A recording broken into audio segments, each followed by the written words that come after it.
সম্মানিত সুধী, যেহেতু সময় কম, অল্প সময়ের মধ্যে আমার প্রায় 2 ঘন্টার আলোচনা আপনাদেরকে বোঝাতে হবে। সম্মানিত সুধী, এখন বর্তমানে আন্তর্জাতিকভাবে ষড়যন্ত্র শুরু হয়েছে।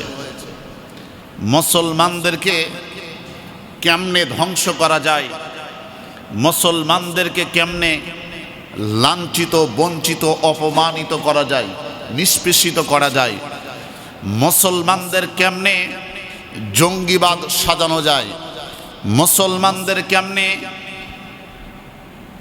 জিএমবি আরও বিভিন্ন প্রকারের তকমা দিয়ে মুসলমানদের মধ্যে ভেজালের মধ্যে ফেলান যায়। কিন্তু আমরা মুসলমান, আমাদেরকে প্রত্যেকটা কদম ফেলতে হবে সামনে, খুব গবেষণা, খুব চিন্তা ভাবনা করে। সম্মানিত সুধী, বর্তমানে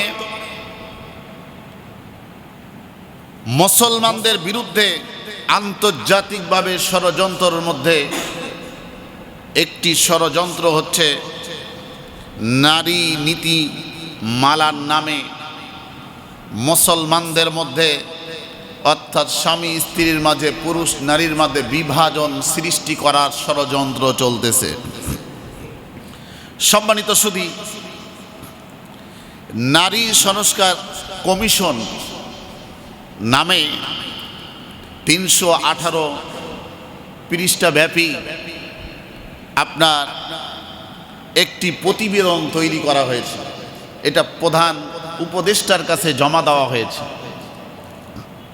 এর মধ্যে কি কি রয়েছে আমরা অনেক মুসলমান জানি না, অনেকে এই খবরগুলো, তথ্যগুলো জানারও চেষ্টা করি না।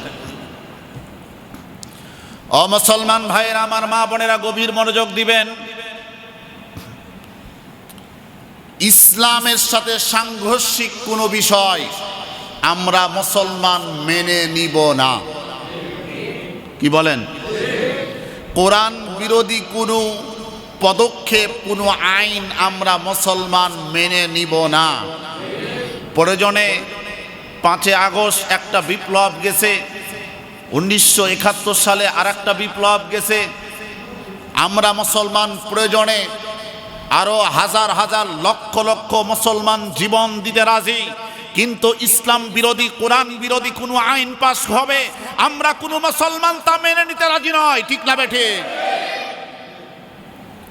ও বাংলার মুসলমান, দুনিয়ার ব্যাপারে আমরা সম্প্রীতি, আপনজন, এগুলো আমরা করি, এটা সমস্যা নাই। তবে আমাদেরকে মূল পুঁজি রাখতে হবে, স্মরণ রাখতে হবে, আমাদের আসল ঠিকানা হচ্ছে পরকাল, জান্নাত অথবা জাহান্নাম। আমরা কোনো মুসলমান কি জান্নাতে যেতে চাই? আমরা অবশ্যই মুসলমান জান্নাতে যেতে চাই, আমরা জাহান্নামে যেতে চাই না। এ দুনিয়াটা হচ্ছে ক্ষণস্থায়ী। আজকে আমি বেঁচে আছি, কালকে নাও থাকতে পারি। আমাদের অনেকে গত বছর বেঁচে ছিলেন, এবছরে আর বেঁচে নাই, চলে গেছে কবরে। আমার ভাইরা, আল্লাহ সুবহানাহু ওয়া তাআলা এই বিষয়গুলো ক্লিয়ার করছেন।